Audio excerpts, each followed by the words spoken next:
Fala pessoal, bom dia, boa tarde, boa noite, boa madrugada para você aí que está estudando e nos acompanhando aqui no Dedicação Delta para mais uma aula curta, aula breve, com pontos hoje específicos para a gente tratar da lei de tortura. Se você ainda não nos segue, clique aqui para nos seguir e também siga-nos em nossas redes sociais, que são importantes dicas todos os dias para vocês. Vamos lá, pessoal, para a gente trabalhar hoje com a lei de tortura, que é uma lei de suma importância no nosso ordenamento jurídico, gostaria de lembrar para vocês que vocês precisam se estruturar para um estudo muito eficaz rumo à sua aprovação em concursos públicos. Veja que as leis, embora elas possam ser eventualmente curtas, elas guardam dentro delas grandes informações que são cruciais para a sua aprovação.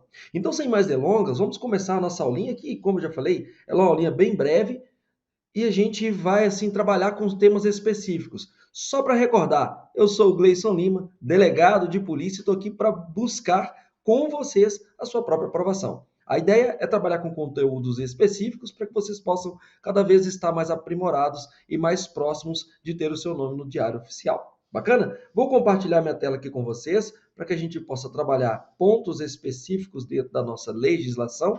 E hoje, portanto, vamos trabalhar com a lei de tortura. Pessoal, só lembrando, lei de tortura ela veio em 1997, né? Com a lei 9455. Pessoal, olha como é que a gente é um pouquinho atrasado em termos legislativos. Essa ideia de trabalhar com crimes, apenar crimes aí envolvendo tortura, que diga-se de passagem, é um crime equiparado a crime hediondo, ela veio com a nossa Constituição Federal em 1988. Só que, quando a gente fala de lei de tortura, ela só foi sistematizada mesmo em 1997, portanto, 9 anos depois. Pois bem, os tópicos importantes que eu gostaria de trabalhar com vocês aqui hoje em legislação especial, e como eu falei, siga-nos aí, ó, @dedicação delta, lá no nosso Instagram, @GleisonLR, também no Instagram, e veja aqui no nosso canal do YouTube, clique o seu sininho para você sempre estar recebendo informações atualizadas. Pois bem, sem mais delongas, vamos lembrar que crime de tortura, pessoal, esse crime dessa lei, nós temos uma previsão constitucional da ideia de tortura. Para começar, nos nossos direitos e garantias fundamentais ali do nosso famigerado artigo 5º da Constituição Federal, nós temos a disposição de que ninguém será submetido à tortura nem a tratamento desumano ou degradante. Mas a previsão que eu gostaria de trazer como mais relevante aqui seria essa, do artigo 5º, inciso 43 da nossa Constituição Federal, que ela considerará crimes inafiançáveis, ou seja, não se cabe fiança, e insuscetíveis de graça, anistia, a prática de tortura. Também vai falar dos outros T's, né? Tráfico, tortura e terrorismo. Né? Mas nós vamos focar hoje em tortura. Portanto, a Constituição Federal fala dos três, que são delitos considerados equiparados aos hediondos. Só para lembrar, pessoal, lei muito importante, lei de crimes hediondos aqui. Qual que é ela? Lei 8.072/90. Não se esqueça de dar uma lidinha nessa lei. Só lembrar que crimes hediondos são aqueles crimes mais abjetos, são aqueles crimes mais repugnantes, portanto, tem um tratamento diferenciado em vários termos procedimentais, processuais e, inclusive, também na lei de execução penal. Mas, bem, voltando para cá, na nossa lei de tortura, que é a lei 9455 de 97, vai responder, portanto, os mandantes, os executores e aqueles que, podendo evitá-lo, se omitirem. Mas vamos lembrar que essa lei de tortura, muita gente confunde, pessoal. Vem comigo aqui. Tortura, ela é prescritível. O que é imprescritível em termos de crimes é racismo e a ação de grupos armados contra a ordem constitucional e o Estado democrático. Tirando isso, nós não temos outras normas que são consideradas imprescritíveis. Mas a tortura, ela é prescritível, ela é prescritível. E é um mandado de criminalização. Significa o quê? A Constituição fala, criminalize essa conduta. É o que eu quero. Entenderam? Pois bem, avançando aqui em nossa aula, vamos lembrar que nós temos diversas formas pelas quais um sujeito se vale para cometer os atos de tortura. O que a doutrina nominou, embora a lei não fale expressamente, a doutrina nominou de algumas categorias que nós vamos trabalhar dentro da tortura. Tortura considerada tortura prova ou probatória. Esta tortura, que é a tortura confissão, inquisitorial ou institucional, pode cair qualquer uma dessas nomenclaturas, mas cai mais aí tortura prova ou tortura confissão. A finalidade, qual que é do sujeito que tortura essa outra pessoa? Que ela confesse algo, que ela traga alguma informação, que ela declare algo. Essa é a tortura mais clássica que nós temos, que é a tortura confissão, tortura prova. Mas nós temos outras. A tortura preconceito ou discriminatória, que é motivada, a motivação do agente, ele tem o objetivo não da pessoa confessar, fazer alguma coisa ou deixar de fazer alguma coisa. Neste caso, a tortura tem tão somente a ideia do preconceito em relação à raça e religião. Pessoal, muito cuidado. Aqui, na lei de tortura, nós vamos lembrar de princípio da taxatividade penal. A taxatividade penal vai falar, a lei tem que ser penal, tem que ser taxativa. E é nesse caminho que a gente vai lembrar que aqui está falando de uma tortura tão somente racial ou religiosa. Falou sexual? Não falou sexual. Então, qualquer outro preconceito que tiver não está abarcado pela lei de tortura, tá, gente? Não quer dizer que a pessoa não possa cometer outros crimes, inclusive dentro do próprio Código Penal.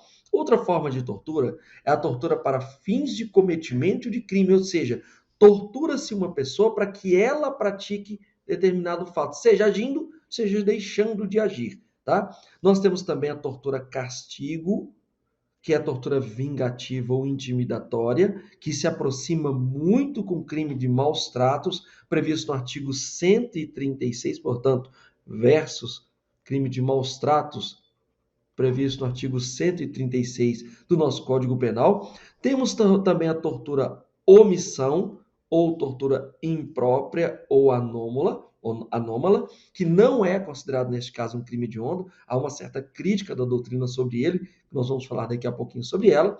E nós temos também a tortura do preso ou pessoa sujeita a medida de segurança. Esse aqui é cabível ao semi-imputável ou ao inimputável, e a tortura do preso, que é aquela pessoa que está presa, seja uma prisão criminal, seja uma prisão civil, tá? Pois bem, qual é a previsão que nós temos do crime de tortura? Pessoal, aqui peço muita atenção de vocês, vamos pontuar algumas situações que, embora, igual eu falei, a lei é muito pequenininha, muito curtinha, mas ela guarda algumas peculiaridades que são muito relevantes, especialmente para você que está aí estudando para os concursos públicos e mais, concursos públicos das carreiras policiais, com grande relevância desta lei aqui, tá bom? Vamos lá. O que nos tem falado? Que a previsão do crime de tortura vai nos tratar que constranger alguém com emprego de violência ou grave ameaça. Forcei alguém a algo, tá? Causando-lhe sofrimento. Não fala a palavra intenso aqui, tá? Causando-lhe sofrimento físico ou mental. Tudo bem? Qual é a finalidade que nós temos? Obter informação, declaração ou confissão da vítima ou de terceira pessoa. Portanto, é possível que cause uma tortura de um sujeito A, mas para que o outro confesse um crime? Sim, é possível, sim. O sujeito vai lá e pega o filho de uma pessoa, tortura esse filho para que o pai venha lá e confesse esse determinado crime ou dê a informação ou declaração de algo. Tudo bem? Então vamos lá. Essa aqui é a chamada tortura prova ou tortura confissão, que falamos dela agorinha. Tem mais. Se esse constrangimento com emprego de violência ou grave ameaça, causando-lhe sofrimento físico ou mental, mas o objetivo é para provocar a ação ou omissão de natureza criminosa, nós estamos falando de uma tortura chamada tortura crime. Eu torturo a pessoa para que ela pratique um crime. Olha que loucura. É o que acontece, é o que tem previsão na lei. Foi feito isso, o sujeito que torturou, obviamente, vai responder por esse crime. Mas também nós temos a tortura em razão de discriminação racial ou religiosa, chamada de tortura discriminatória. Nós falamos um pouquinho dela aqui agora, mas estamos mostrando ela dentro da previsão da própria lei de tortura. Tem mais, gente?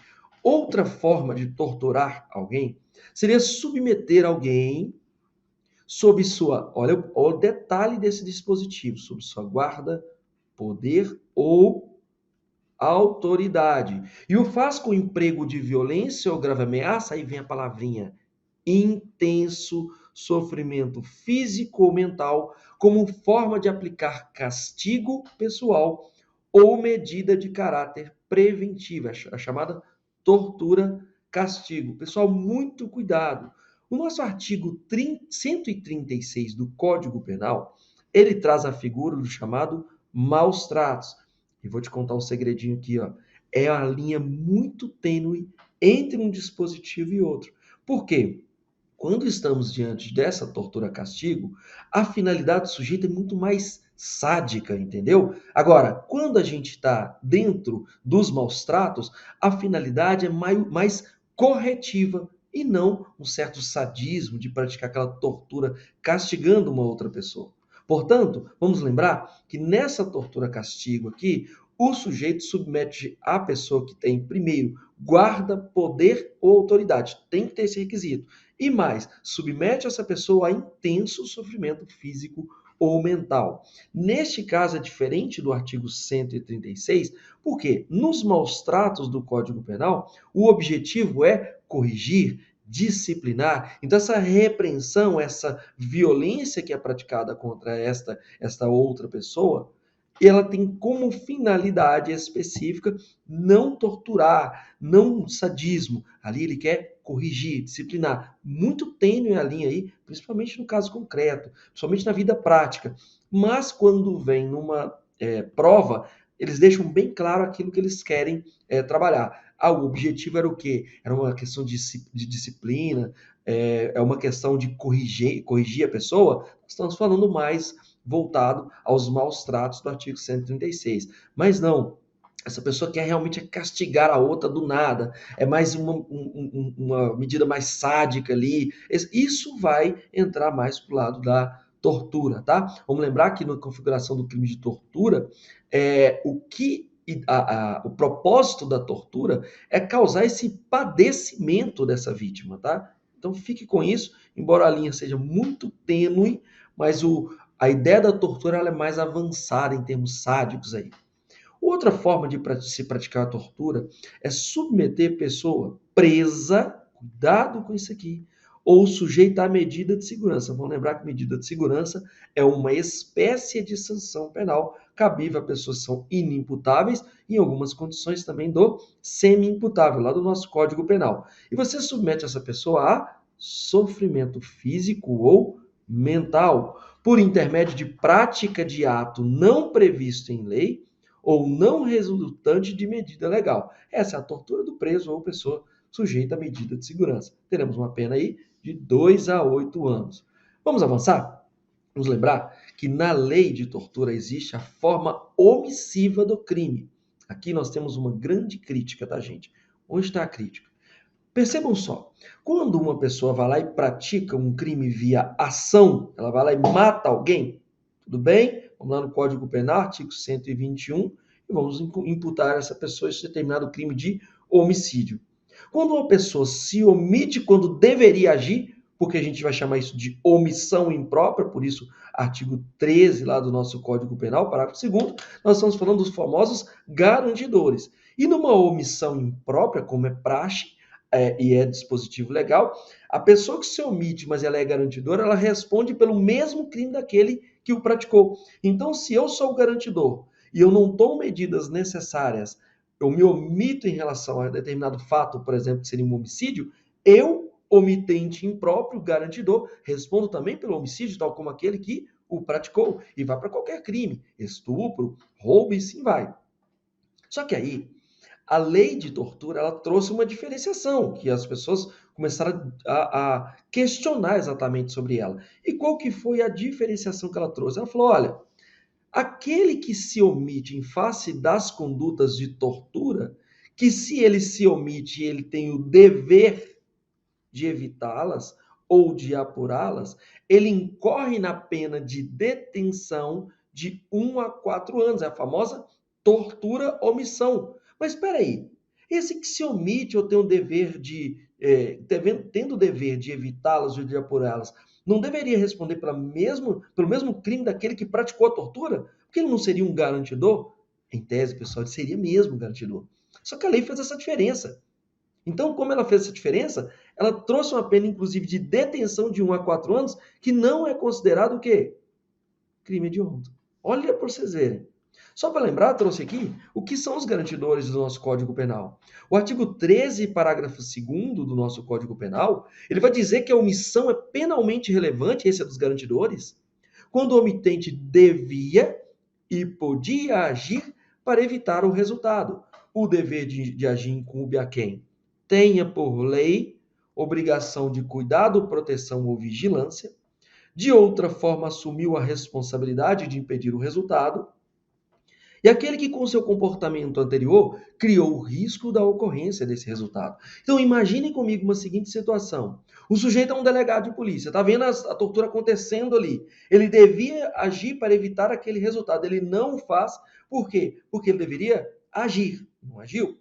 Portanto, ele seria um omitente impróprio, garantidor? Seria. Deveria responder pela mesma pena do que aquele que pratica a tortura? Deveria. Só que a lei o coloca como omisso impróprio, como uma conduta omissiva, que é uma conduta omissiva, se ela está na lei, virou omissiva própria. Devia agir para evitar o resultado. Quando eu faço uma conduta autônoma, tirando da omissão imprópria, o resultado é que eu vou responder por esse crime por detenção. Então vejam o que a lei fez. Fez uma excrescência jurídica, né? Mas sigamos na batalha. É assim que funciona. Então, todo caso que envolver aquele que é omisso, porque devia evitar ou apurar a conduta de tortura, nós vamos falar que essa omissão é omissão própria, deveria ter sido imprópria. Na verdade, nem esse dispositivo deveria estar aqui. Se não tivesse falado nada, aplicava a regra geral, que é do 13. Mas falaram, o sujeito vai responder por um crime com menos pena. Essa é a nossa lei. Tudo bem? Vamos avançar? Quais são as formas qualificadas do crime de tortura? Gente, vamos lá. O crime de tortura vai ter forma qualificada, só um adendo aqui para não passar batido. Pessoal, forma qualificada de um delito é diferente de majorantes ou causas de aumento de pena, tá? Formas qualificadas alteram as bases da pena. Exemplo, homicídio simples. Ele não tem uma pena de 6 a 20 anos? Eu tenho um homicídio qualificado com a pena de 12 a 30 anos. Agora, eu posso ter um crime com pena majorada? Posso. Por exemplo, um homicídio qualificado, quando ele é praticado contra uma vítima que tenha menos de 14 anos, ele vai ter a pena de 12 a 30 anos. Por essa pena de 12 a 30 anos, tem um aumento de 2/3 se quem praticou esse crime de homicídio contra uma vítima menor de 14 anos era o genitor da vítima, por exemplo, era o pai dela. Então, neste caso, nós temos um homicídio qualificado majorado. Tudo bem? Então, vamos voltar lá. Voltemos ao nosso ponto. O que nos diz que as formas qualificadas do crime de tortura são aquelas em que gera lesão corporal de natureza grave ou gravíssima. Sabemos que o nosso Código Penal ele não distingue grave e gravíssima, né? Mas a doutrina distingue grave e gravíssima. Então, teve essas lesões grave e gravíssima, nós temos uma tortura de forma qualificada. E se a lesão foi leve? Não tem a forma qualificada do crime. Fechou? Mas vamos lá. E também será uma forma qualificada se gera morte. Se gerou a morte, é uma reclusão de 8 a 16 anos. O mais importante aqui é vocês lembrarem do seguinte aspecto. As condutas aqui faladas são de natureza préter-dolosa, préter-intencional. Por quê? O resultado se dá a título de culpa. O sujeito, ele até queria torturar, mas o sujeito não queria gerar lesão corporal de natureza grave ou gravíssima. O sujeito até queria torturar, mas ele não queria gerar a morte. Ou seja, ele tem o dolo da tortura, mas tem culpa em relação à lesão corporal grave ou gravíssima. Ele tem dolo da tortura, mas ele tem culpa em relação à morte. Portanto, nesse caso específico, se uma pessoa, por exemplo, tortura outra, gerando o resultado morte, ela não responde pelo homicídio qualificado pela tortura. Ela responde por tortura qualificada pela morte. Quer esclarecimento sobre isso? Vamos lá? Imagine que uma pessoa, ela está ali torturando aquela outra pessoa. Só que o resultado que ele queria era só torturar para a pessoa confessar o crime. E aí, por uma inobservância de um dever objetivo de cuidado em relação ao resultado, essa pessoa acaba morrendo. Ele nunca quis essa morte, ele queria só a tortura. Portanto, nós temos uma tortura qualificada pela morte. É diferente quando o sujeito ele se vale da tortura para objetivo fim, a morte. Exemplo, quero torturar esse cara até ele morrer. Aí nós estamos num homicídio qualificado pela tortura. É bem diferente essa pegada. Por isso mesmo que dentro do Código Penal nós temos o crime de homicídio qualificado, de acordo com o parágrafo 2º, inciso 3º, exatamente pela tortura. São crimes diferentes. Uma coisa é eu torturar e de uma maneira culposa a pessoa vier a morrer. Aí eu entro nessa reclusão de 8 a 16 anos, que é a tortura com resultado morte. A morte vem em decorrência da culpa. Outra coisa é eu querer matar uma pessoa, quero matar essa pessoa, acabou. Porém, eu uso a tortura para matar essa pessoa. É sinistro isso, né? Beleza. Mas vamos lá. Esse caso aqui, então, é de homicídio qualificado. Então, nós temos duas formas para argumentar aqui. Outro ponto interessante, agora nós estamos falando de causa de aumento de pena, nós estamos falando de majorante, de 1/6 até 1/3 da pena, em alguns casos, ou seja, a tortura, ela vai ter causa de aumento de pena se o crime é cometido por agente público, e aqui nós vamos ver daqui a pouquinho porque que esse crime é chamado de crime jabuticaba, ou se ele foi cometido contra criança, gestante, portador de deficiência, adolescente, maior de 60 anos. Gente, cuidado aqui, é maior de 60 anos, tá? O Estatuto da Pessoa Idosa fala que pessoa idosa é aquela que tem idade igual ou superior a 60 anos. Aqui nós estamos falando de pessoas maiores de 60 anos, pegadinha de prova. Ou então cometido mediante sequestro. São causas de aumento de pena. Bom memorizar, tá? Vamos lá. Efeitos automáticos da condenação por crime de tortura. O sujeito resolveu praticar um crime de tortura. O que vai acontecer com ele de forma automática na condenação? Vai perder o cargo, função ou emprego público. E vai estar interditado para o exercício desse cargo, emprego ou função pública pelo dobro do prazo da pena aplicada. Vamos ver uma jurisprudência aqui do STJ? A jurisprudência do STJ nos diz o seguinte, aqui do ano de 2013. A perda do cargo, função ou emprego público é efeito automático. A lei já falava isso, né? Da condenação para a prática do crime de tortura, não sendo necessário fundamentação concreta para sua aplicação. Porque, gente, no Código Penal, a perda do cargo ela precisa ser fundamentada em relação ao juízo que vier a fazê-lo em relação às circunstâncias específicas. Que enquanto a administração com pena de até 1 ano, ou então foi aplicada a pena, né? Ou então crimes de até 4 anos ali. Fundamental, o juiz tem que fundamentar. Só que aqui na tortura, não. Aqui na tortura, o juiz condenou, é automático o efeito da perda do cargo, função pública ou emprego público e mais. Interdição para exercício pelo dobro do prazo da pena aplicada. Mais um pouquinho, vamos lembrar que a tortura é crime inafiançável, que nós já falamos, mas é possível a liberdade provisória sem fiança. Liberdade provisória pode ser com fiança ou sem fiança. Se o sujeito praticou tortura, a liberdade provisória dele só poderá ser sem fiança. Parece até um benefício da lei. Mas vamos lá. Ele é insuscetível de graça ou anistia. Mas o que a gente tem que dizer é que mesmo que o crime de tortura não tenha sido cometido em território nacional, é possível a aplicação da lei brasileira.